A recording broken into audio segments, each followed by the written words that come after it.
డబ్బు, అనారోగ్యం, ఉద్యోగం, వ్యాపారం, అప్పులతో బాధపడుతున్నారా? మీకోసమే లాంచ్ యువర్ ఫ్యూచర్ ప్రోగ్రామ్.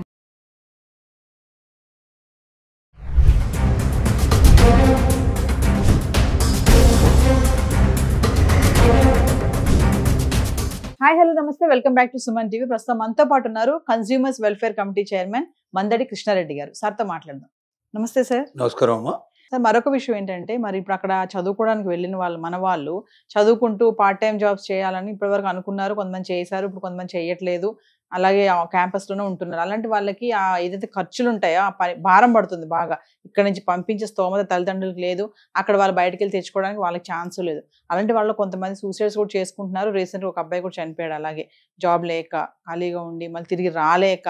అంటే ఒక్క విషయం సార్, అంటే స్టూడెంట్స్కే కానీ తల్లిదండ్రులకే కానీ మీరేమైనా చెప్తారా? ఇప్పుడు వెళ్ళాలనుకున్న వాళ్ళకి, అక్కడ ఉండి ఇబ్బంది పడే వాళ్ళకి, అంటే సూసైడే ఇంకా లాస్ట్ ఛాన్స్ అంటారు, ఇంకా వేరే చాయిస్ ఏం లేదా అంటే ఏం చెప్తారు? ఎప్పుడు కూడా ఆత్మహత్య అనేది అసలు ఒక వ్యక్తి జీవితంలో ఆత్మహత్య కన్నా ఘోరం ఇంకోటి లేదు. అంటే ఆత్మహత్య ఒక రకంగా చేసుకోవడానికి చాలా ధైర్యం కావాలని చాలామంది అంటారు, కానీ బతకడానికి ధైర్యం లేని వాడే కదా ఆత్మహత్య చేసుకునేది. అంటే పెరుగువాడనంటే కదా. అంటే జీవించి చూపించాలి నీ దగ్గర ఉన్న శక్తి ఉంటుంది. కష్టమో, కన్నీరో, బాధో వచ్చినప్పుడు ఆత్మహత్య కాదు అంతిమ పరిష్కారం. దాన్ని నిలబడి ఎట్లా మనం చేయాలి. అమెరికా నుంచి ఇండియాకు వచ్చేస్తావు, కొంతకాలం ఇండియాలో ఉంటావు, మళ్ళీ అక్కడ పరిస్థితులు మారాక వెళ్తావు కావాలంటే, లేదా ఆ దేశం కాకపోతే ఇంకో దేశానికి వెళ్తావు. చాలా దేశాలు ఇన్వైట్ చేస్తున్నాయి ఇవాళ. అమెరికా వదిలిపెడితే జపాన్ వాళ్ళు పిలుస్తున్నారు, జర్మన్ వాళ్ళు పిలుస్తున్నాడు, రకరకాల యూరోపియన్ కంట్రీస్ వాళ్ళు పిలుస్తున్నారు. నీకు అమెరికా కాకపోవచ్చు, కొద్ది వ్యత్యాసాలు ఉండొచ్చు. అక్కడ 100 దొరికితే ఇక్కడ 70 దొరకవచ్చు, 80 దొరకవచ్చు, కానీ నువ్వు అసలు ఏమీ లేకుండా ఉండవు కదా. కాబట్టి నీకు నిజంగా అమెరికాలో ఉండి పని లేదు, ఇవాళ బయటకు వెళ్తే నిన్ను ఎక్కడ పట్టుకుంటారో, ఎక్కడ నీకు సంఖ్యలు వేసి తీసుకొచ్చి ఇక్కడ పడేస్తారని భయం ఉంది, నీకు వెళ్ళలేకపోతున్నావు. ఇంటి దగ్గర నుంచి డబ్బులు వచ్చే పరిస్థితి లేదు. లేనప్పుడు ఏం చేయాలి? సపోజ్ చేసి నాకు టికెట్ కొనండి, నేను వచ్చేస్తాను, ఇండియాకి వచ్చేస్తాను, నేను క్లోజ్ చేసుకుంటాను ఇక్కడతోటి, మళ్ళీ పరిస్థితులన్నీ మారిన తర్వాత వెళ్తాను, లేదా ఇంకో కంట్రీకి నేను ట్రై చేసుకుంటాను చెప్పొచ్చు కదా. ఇప్పుడు నువ్వు ఆత్మహత్య చేసుకోవడం వల్ల నువ్వు పిరికివాడు అయిపోయావు, నువ్వు పోయావు, నీ జీవితం అంతమైపోయింది. నీ మీద ఆధారపడే వాళ్ళు కూడా తల్లిదండ్రులు ఇంతగా పెంచి నీ కోసం ఈ అమెరికాకు రావడానికి ఉన్న ఆస్తులు అమ్ముకునో, అప్పులు చేసి, ఏదో రకంగా చేసి ఇక్కడ తీసుకొచ్చారు. ముఖ్యంగా మధ్యతరగతి వాళ్ళే ఎక్కువగా చేసేటువంటి పనులని. అంటే అక్కడ తల్లిదండ్రులకు గుండెకోత నువ్వు కోసినట్టు అవుతుంది. వాళ్ళు బాధపడి జీవితాంతం వాళ్ళు ఇంకా సుఖంగా ఆనందంగా బతకలేరు. వాళ్ళు ఉన్న కొడుకును పోగొట్టుకున్న తర్వాత ఏ తల్లిదండ్రులు కూడా సంతోషం అనేది వాళ్ళ జీవితం నుంచి పూర్తిగా శాశ్వతంగా దూరం అయిపోయినట్టే పరిస్థితి ఏర్పడుతుంది. అసలు ట్రంప్ తీసుకున్న నిర్ణయాల వల్ల విద్యార్థుల బలైపోతున్నారు అనేది ఒక విమర్శ అయితే నడుస్తుంది. దాన్ని ఎలా చెప్తారు? ట్రంప్కి మీరు ఎన్ని చెప్పినా వినగలిగే స్థితిలో ఉంటే ట్రంప్ని ఎవడైనా మార్చొచ్చు. ట్రంప్కి అన్నీ తెలుసు, అన్ని ఇన్ఫర్మేషన్ పోతూనే ఉంటుంది. ఎవడు ఏది జరిగినా నాకు అవసరం లేదు, ప్రపంచం అంతా తగలబడ్డప్పుడు రోమ్ చక్రవర్తి లాగా పిడలు వాయిస్తూ ఉన్నట్ట. రోమ్ అవతల తగులబడుతూ ఉంటే యువతల పిడలు వాయించుకుంటూ కూర్చున్నాడు. అంటే తన పిడల్లో తన ఆనందం పొందగలుగుతున్నాడు తప్ప అంతమంది కాలిపోతున్నారు, అంత మొత్తం భస్మీపట్లం అయిపోతుందని చెప్పి ఆలోచన లేదు. అలాగే ట్రంప్ లాంటి వాడు కూడా మొండి వాళ్ళు ఉంటారు. వాళ్ళకి జీవితంలో ప్రపంచాన్ని గురించి వాళ్ళకి అవసరం లేదు, ఏ దేశం ఎట్టబోతుందో అని అవసరం లేదు. తన ప్రజలకు వాగ్దానం చేశాడు, తను ఎలక్షన్లో గెలవడానికి ముందుకు వచ్చాడు, భవిష్యత్తులో కూడా గెలిచే అవకాశాలు ఉంటాయి. కాబట్టి తను అనుకున్న వాగ్దానం నెరవేర్చడం, తన మాట నిలబెట్టుకోవడం, తన యొక్క గొప్పతనం ఏమిటో ప్రపంచానికి చాటడం అనేది తనకు ఉండే ఉద్దేశం.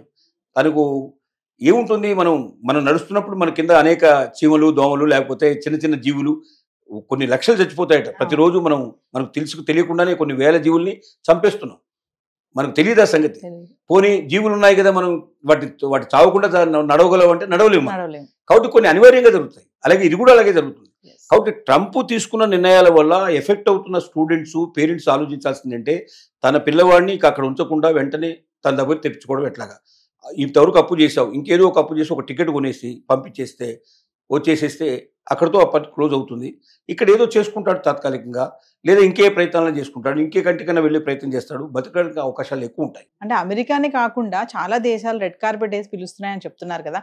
అయినా మన వాళ్ళకి ఎందుకు అమెరికానే వెళ్ళాలి, అక్కడే కష్టపడినా చనిపోయినా కూడా అక్కడే ఉండాలని ఎందుకంటారు అది ఆలోచన? అంటే ఒకటేమైందంటే 2 సంవత్సరాలు, 3 సంవత్సరాలు, 4 సంవత్సరాలు అక్కడ అలవాటు అయింది, ఎడ్యుకేషన్ చేస్తున్నారు. ఇప్పుడు ఈ ఎడ్యుకేషన్ సడన్గా ఇక్కడ ఆపేసి ఇంకో దగ్గరికి పోతే మళ్ళీ అక్కడ మొదటి నుంచి మొదలు పెట్టాల్సిన పరిస్థితి ఏర్పడుతుంది. ఇప్పుడు 3rd ఇయర్లోనూ 2nd ఇయర్లోనూ ఉన్నారు.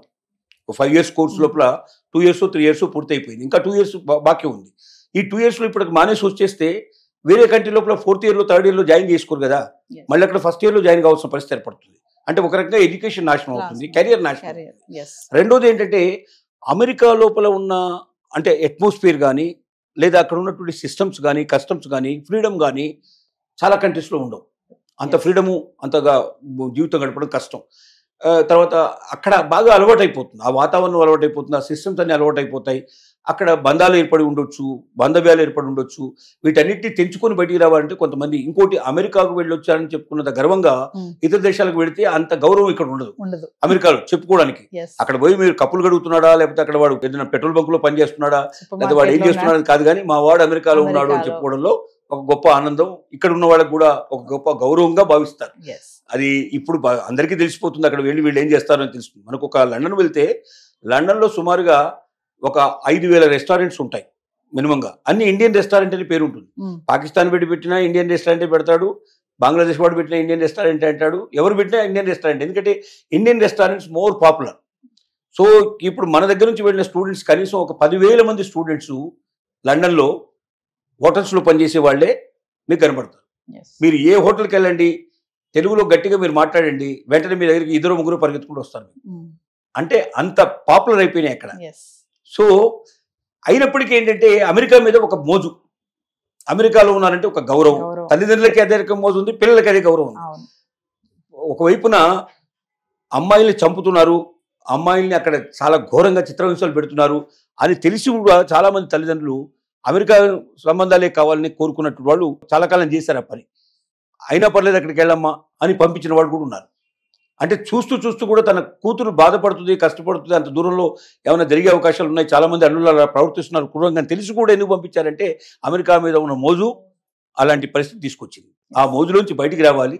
మన పిల్లలకి ఏది సేఫ్టీ, మన పిల్లలు ఎక్కడైతే జాగ్రత్తగా ఉంటారు, మన పిల్లలు ప్రస్తుతానికి అక్కడ ఉండగలిగే పరిస్థితులు లేనప్పుడు అక్కడి నుంచి ఎంత తొందరగా వెళ్ళితే అంత తొందరగా షిఫ్ట్ చేసేసి మనం ఇండియాకి మొత్తం తెచ్చుకొని తర్వాత ఎక్కడికైనా పంపించుకునే ప్రయత్నాలు మనం చేయాలి. Thank you sir.